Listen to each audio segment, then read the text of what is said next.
En el bonito parque arbolado Shevchenko, en el centro de Kiev, un misil dejó un cráter profundo y desfiguró el área de juegos para niños. Un fino humo blanco se escapa todavía del agujero. Las ramas de los árboles que lo rodean están cortadas limpiamente. Poco después de las 8, hora local de este lunes, 2 misiles golpearon este barrio señorial con menos de un minuto de intervalo y a 300 metros uno del otro.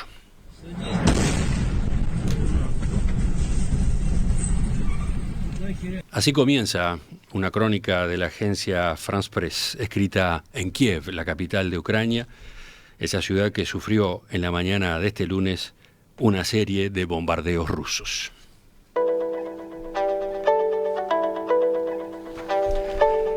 El ataque, que dejó al menos 11 muertos y 89 heridos, fue la primera respuesta a la detonación que este fin de semana dañó el único puente que comunica Rusia con la península de Crimea, que pertenecía a Ucrania y fue anexada por el gobierno de Vladimir Putin en 2014. Esa infraestructura, que resultaba clave para el envío de suministros a las tropas rusas que ocupan esa zona, quedó parcialmente destruida por la explosión de un camión bomba.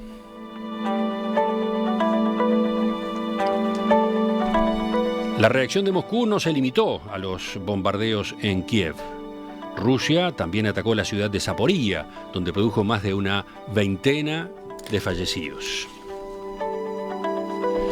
Las noticias de las últimas horas señalan que ha habido otras acciones.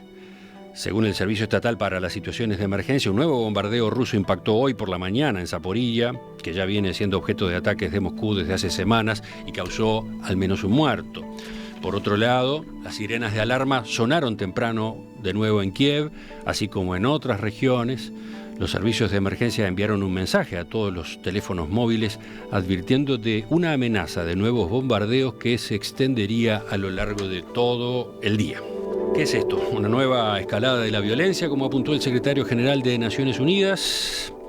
¿Marca un quiebre en el transcurso de la guerra? Vamos a analizarlo en los próximos minutos y para eso estamos con Ricardo Barbosa, capitán de navío retirado, licenciado en Relaciones Internacionales, docente en la Facultad de Derecho de la Universidad de la República, con quien ya hemos conversado en otras ocasiones. Ricardo, buen día, gracias por acompañarnos. Buen día, Emiliano, buen día, audiencia, y muchas gracias por consultarme para ver si estos elementos de información, como siempre digo, mirándolo desde las relaciones internacionales, la geopolítica, la estrategia, los procedimientos de Estado Mayor, los podemos transformar en lo que los militares lo llamamos inteligencia, o sea, información procesada con contenido para poder analizar y entender qué es lo que está sucediendo. Ricardo, en la última entrevista contigo hace 3 semanas, concretamente el 22 de septiembre, analizábamos el escenario de esos días. Recordemos, Ucrania venía avanzando en su contraofensiva y recuperando territorios ocupados por Rusia. Moscú convocaba a referendos de anexión en varias regiones que había conquistado y paralelamente Moscú lanzaba una convocatoria masiva en la población rusa para sumar reservistas a sus fuerzas armadas. Tú señalabas en aquel momento que lo que se venía era una prolongación indeterminada de la guerra, salvo que se produjera una revuelta en Rusia que sacara a Putin del poder, ¿no? Entonces, bueno, ¿cómo encaja en aquella previsión este giro abrupto que se produjo este fin de semana a partir del atentado contra el puente de Crimea? Nosotros, creo que en la conversación lo hablamos y decíamos que, o mejor dicho, los teóricos dicen que la guerra es la continuación de la política por otros medios. Si vos ves estos hechos, no ocurren en el campo de batalla, o sea, no estarían afectando la parte militar. O sea, los procesos que están ocurriendo en el terreno siguen a distintas velocidades, pero si vos mirás comparativamente, Ucrania recuperó solamente el 8% de lo que perdió con respecto a Rusia. Estos eventos no son eventos, vamos a decir, aislados, porque la gente no está obligada a acordarse, pero el 31 de julio un misil mató a uno de los principales magnates del grano ucraniano en la casa. el 20 de agosto se atentó contra Dugin, que es el filósofo nacionalista ruso, que en realidad murió la hija porque fue la que usó el auto. El 26 de septiembre vos tenés los atentados contra los gasoductos. El 8 de octubre, que no salió en la prensa, o salió poco en la prensa, en Alemania hubo sabotaje a las líneas eléctricas de los trenes.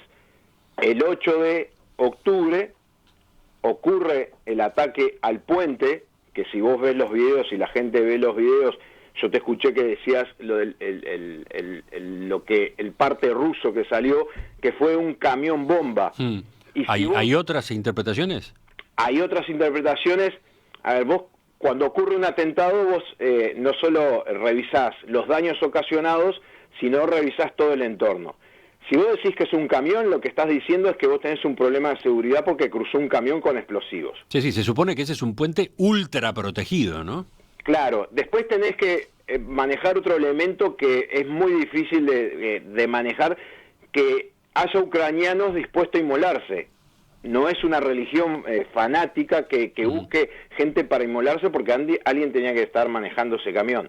Y después cuando ves los daños, vos no ves daños como producidos, como de repente la gente se puede acordar el daño de la explosión de Namia en la Argentina, donde queda un agujero por la explosión, sino que es la placa que se cae.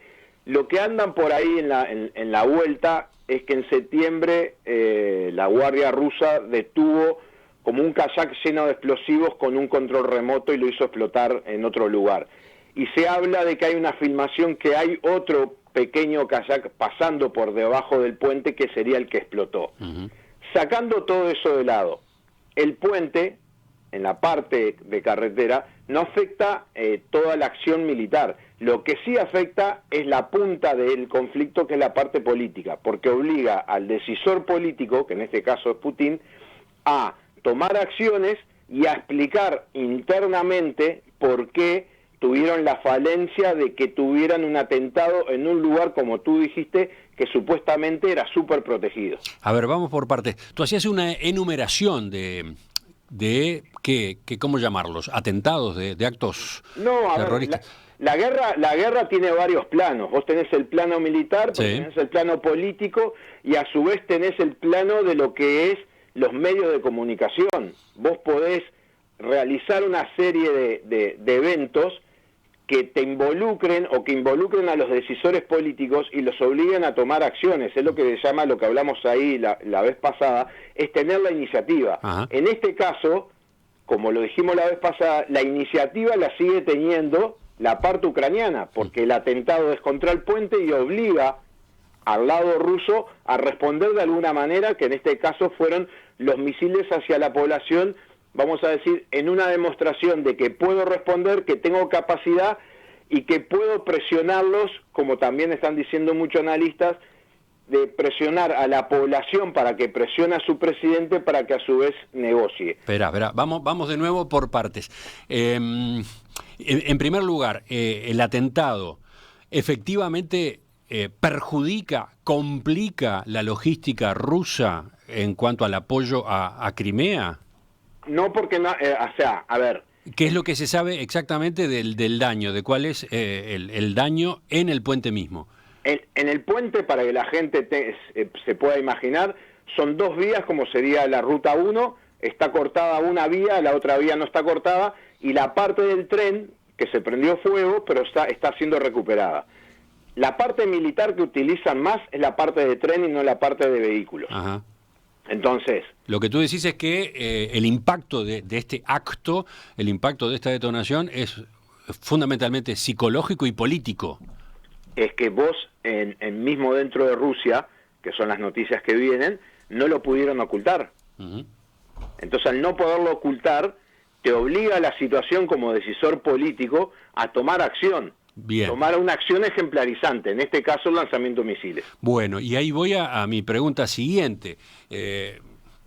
Ucrania festejó el ataque al puente, todo un éxito sin duda en cuanto a ese efecto que se buscaba, si es lo que se buscaba, incomodar, colocar en una posición, digamos, defensiva al presidente Putin, mostrarlo en una incapacidad, en una debilidad. Bien, ahora, de esa manera, lo que vino fue una réplica, una venganza enormemente dañina y costosa. Para empezar, porque implicó el regreso de los bombardeos en la propia Kiev, que hace meses vivía una situación prácticamente normal, incluso con visitas frecuentes de líderes occidentales, etcétera, ¿no? Creo que el último ataque había sido en junio y tampoco había sido de esta gravedad. Entonces, ¿cómo se entiende el juego este? ¿De qué sirvió? ¿Cómo es el negocio de ese ataque en el puente de Crimea? Si después la respuesta va a ser esta, con muertos civiles, con daño a la infraestructura, por ejemplo, de electricidad de Ucrania. A ver, nosotros nos acostumbramos rápidos a las buenas noticias y no nos acostumbramos a las malas noticias. Ucrania está en guerra total, o sea, todo el territorio ucraniano es zona de guerra, sigue siendo. Si vos recordás, al principio del conflicto hubo bombardeos cerca de la frontera con Polonia. Entonces, que haya habido un periodo de tranquilidad no quiere decir de que no pueda pasar de vuelta a la escalada. El mensaje es, yo puedo reaccionar y puedo tomar medidas, porque no te olvides de que Zelensky es un presidente democrático y responde a la población. Vos podés tratar de generar una presión en la población para que el presidente negocie, que es lo que muchos especialistas están hablando, de la necesidad de Rusia, que Ucrania se siente en una mesa de negociación por la situación que está viviendo en la parte militar y en el frente interno. Entonces, parte de esto era parte de la respuesta esperada, que militarmente no afecta, porque los ataques no han sido a lugares que retrasen la ofensiva o que afecten la parte militar, sino una demostración de fuerza, porque es necesaria hacer la demostración de fuerza, porque si no hubiera sido peor quedarse quieto para el frente interno ruso. Uh-huh. Por eso, pero visto desde el lado ucraniano... Es parte de la guerra, y no dudo de que estos ataques, como ha pasado históricamente durante la guerra, la Segunda Guerra, la guerra de Irak, guerra de Afganistán, cuando son los ataques a poblaciones civiles, terminan haciendo el efecto contrario, que es fortalecer la moral de la población para enfrentarse al enemigo que está atacando. Ajá. Pero si miramos, por ejemplo, en la capital, ¿dónde ocurrieron los ataques? ¿Dónde fueron a caer los misiles? Encontramos varias zonas. La pregunta es, ¿cuándo le toca al Palacio Presidencial? ¿Cuándo le toca al Parlamento, no? Mirá, ayer, hace unos días, estaba hablando con un colega y yo le decía que lo que a mí me parece es que lo que están demostrando los misiles, vos tenés dos opciones: o no quieren atacar el Palacio para no cortar las negociaciones, o han tratado de atacar y no pueden porque la tecnología o los problemas que pueden tener a nivel tecnológico en el armamento no les permite tener una precisión tal, porque vos, Kiev está aproximadamente, estamos hablando de casi 800, 900 kilómetros de la frontera, o sea que vos tenés que tirar el misil alrededor de 2000 kilómetros para poder llegar a la capital. Y para eso necesitas toda una serie de tecnología dentro del armamento, o que el armamento lo lleve lo que se llama una plataforma, que puede ser un avión, que el avión designe con un láser el blanco y el misil va al blanco. Eso no lo podés hacer porque no tenés la capacidad para hacerlo por los problemas de control aéreo que no tienen los rusos sobre Kiev. La segunda, que es enviarlo desde 1000 kilómetros. Tenés que tener una precisión tal que permita hacer ese impacto. Entonces, o puede no tener la precisión, o puede ser la ventana que se está dando indirectamente, es negocien porque la próxima vamos a pegarle al Parlamento.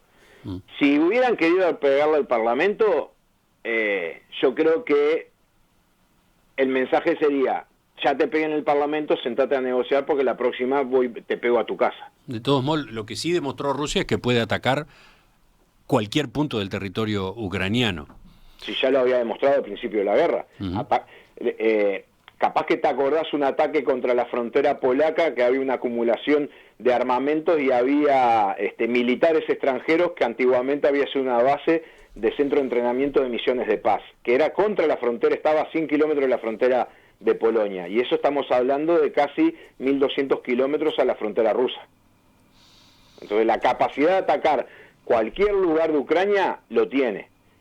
Lo que no sabemos es cuánto stock de misiles sigue teniendo Rusia, porque ya ha tirado más de 3.000. Sí, del otro lado, Ucrania destaca que una parte de los misiles dirigidos por Rusia ayer, en estas horas, a territorio de Ucrania, fue detenida, fue bloqueada por su sistema antiaéreo, ¿no? El común denominador de cualquier guerra es que la verdad queda de lado, y cuando pase el tiempo, aparezcan los informes, uno se va a enterar realmente de lo que fue sucediendo. Sería muy malo el mensaje que vos digas que no pudiste detener a ningún misil. Porque acá tenés un problema también, si querés, de propaganda y de moral interna y de moral hacia afuera. Vos tenés que dar moral a tus propias tropas y a tu población civil. Podés decir, bueno, sí, nos tiraron 200 misiles, 100 los detuvimos, pero 100 impactaron. Y sí, puede ser, porque normalmente las probabilidades de poder detener cualquier tipo de armamento de misil, hay un porcentaje que lo podés detener, pero hay un porcentaje que no. Normalmente se tiran 3 misiles para pegar 2, o sea que hay un 30% que lo detenés, pero hay un 60% que impacta, y con eso se alcanza. Por otro lado, decía yo, está el riesgo, y aparentemente es algo de lo que busca Rusia, de afectación de infraestructura, por ejemplo, servicios de energía eléctrica, en un momento en el que se acerca el frío, ¿no? Se viene el invierno. Sí, era lo que hablábamos la otra vez, el famoso general invierno, que no solo lo van a sufrir las tropas, sino la población. Y lo que llama de repente la atención es que buena parte de Ucrania todavía sigue teniendo servicios, tanto telefónicos como de celulares como eléctricos. Menos que antes, pero sigue teniendo. El tema es la facilidad de reposición y el apoyo que tiene de Occidente para reponer todo ese tipo de problemas, que no pueden, de repente no es necesario tener una gran central eléctrica, pero sí poder sustituir o poder conectar con Polonia, que es la que está al lado, abastecimientos eléctricos para poder seguir la vida normalmente o dentro de cierta normalidad. En la zona de conflicto, lo que cuando uno llega, lo que ve es muchísimos generadores de todo tipo y tamaño para crear esa independencia del sistema de la red eléctrica. Y mientras tanto, del otro lado, algo ya señalaste, pero ¿qué está pasando dentro de Rusia? ¿Qué está pasando con la resistencia a la guerra, por ejemplo, por mencionar un capítulo? Mirá, la otra vez, hace un par de días me mandaron unos videos del Canal 1 de Rusia, con la traducción correspondiente, y lo que vos escuchabas, diputados, especialistas y analistas, era llevar la guerra a otro nivel. Obviamente que la propaganda que maneja el gobierno, que maneja los medios de comunicación, está dirigida a esa visión de que están siendo agredidos y se están defendiendo y que va bien. Por otro lado, indirectamente, conozco un uruguayo que está viviendo en Siberia, y cada tanto a través del familiar le pregunto cómo está la situación. Y allá en Siberia, según lo que él dice, sabe que hay guerra, pero está en una vida normal.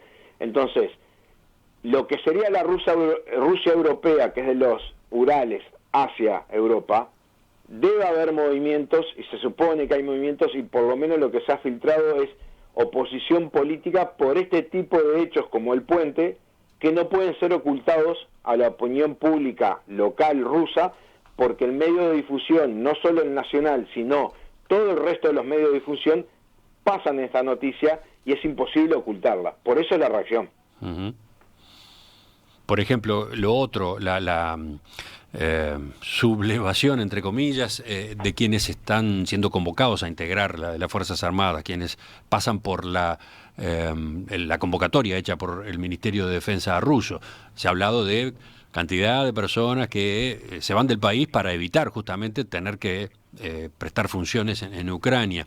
De esa otra parte de la protesta, ¿qué sabemos? A ver, no quiero desilusionar a nadie, pero los porcentajes que se están manejando de deserciones o no ir al servicio son los porcentajes normales, porque si ustedes se acuerdan, cuando empezó la guerra, Ucrania sufrió el mismo problema, que cerró las fronteras para todos los hombres.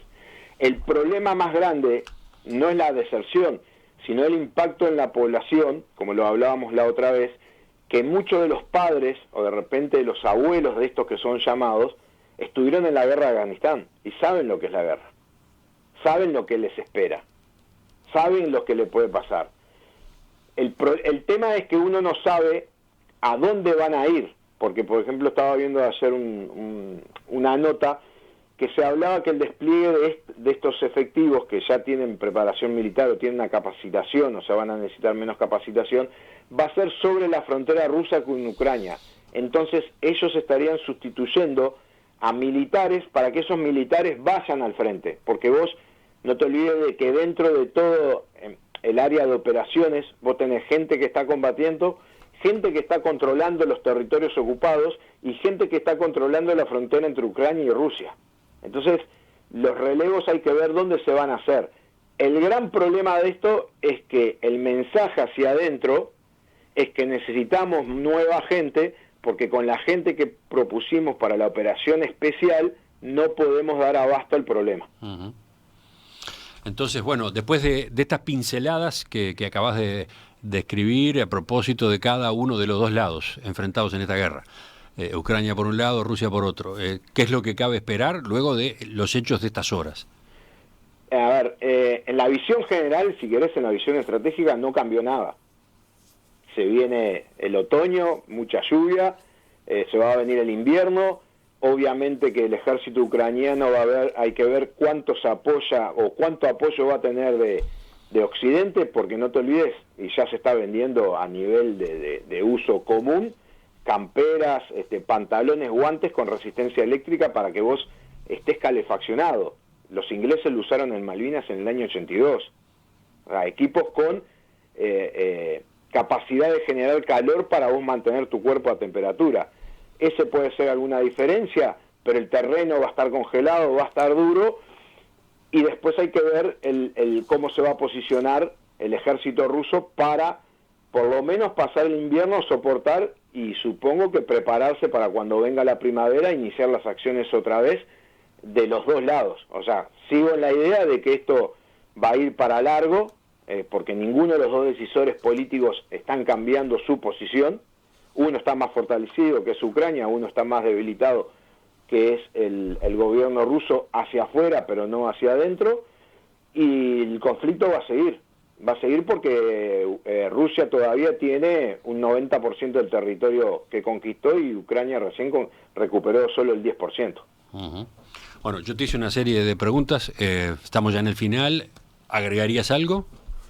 Y hay muchos que dicen que es imposible que Putin caiga, pero la historia de la nomenclatura rusa, Nikita Khrushchev, después de la crisis de los misiles, fue un día de vacaciones y no fue más presidente del secretariado.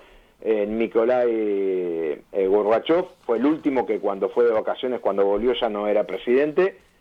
Y cuando esto genera tanto problema a todos en la interna, y eso se llama el cierre de negocios, exportaciones, manejo de dinero, posibilidades, garantías, conectarse con el mundo europeo, cuando genera tanto problema, la solución es cambiar el que genera el problema. Tú estás, ¿cómo decirlo? Tú estás anticipando que esa va a ser la salida de este conflicto. Es que, en mi opinión, yo no veo otra. Porque los dos actores políticos, ¿cómo se van a retractar? El presidente ucraniano no puede irse para atrás porque tiene un compromiso de pérdida de territorio y vidas ucranianas. Y el presidente ruso no solo se está jugando el tema de la guerra, sino se está jugando geopolíticamente ser la potencia de referencia en el lugar que en otros hechos, y otro día habría que hablarlo, se está dando con los levantamientos de los países en el entorno y no obedeciendo a los dictámenes de Rusia. Entonces, la caída de Rusia no es solo la caída de la guerra, es la caída como potencia regional con todo su entorno. Y no cabe la otra posibilidad, la de un ataque a distancia, justamente, de misiles rusos que termine con el gobierno de Ucrania. Las hipótesis de conflicto, por ejemplo, nosotros teníamos acá hasta el año 90, si había una invasión de Argentina o de Brasil, el gobierno uruguayo se iba a otro país, se iba funcionando. Si un día está Zelensky con todo su parlamento funcionando, le caen 2 misilazos y matan a todos, es un gobierno democrático, elegirá nuevas autoridades y seguirá funcionando. Es parte de la historia. Ricardo Barbosa, capitán de navío retirado, licenciado en Relaciones Internacionales, docente en la Facultad de Derecho de la Universidad de la República. Gracias por acompañarnos otra vez entonces. No, te agradezco a ti la llamada y como siempre lo dijimos, vamos a tratar de comprender que no quiere decir compartir. Por supuesto que habrá otras oportunidades de escuchar a Ricardo en los próximos días en la hora global, en las tardes de Radio Mundo, con la conducción de Gustavo Calvo. Bueno, muchísimas gracias. Buen día para todos.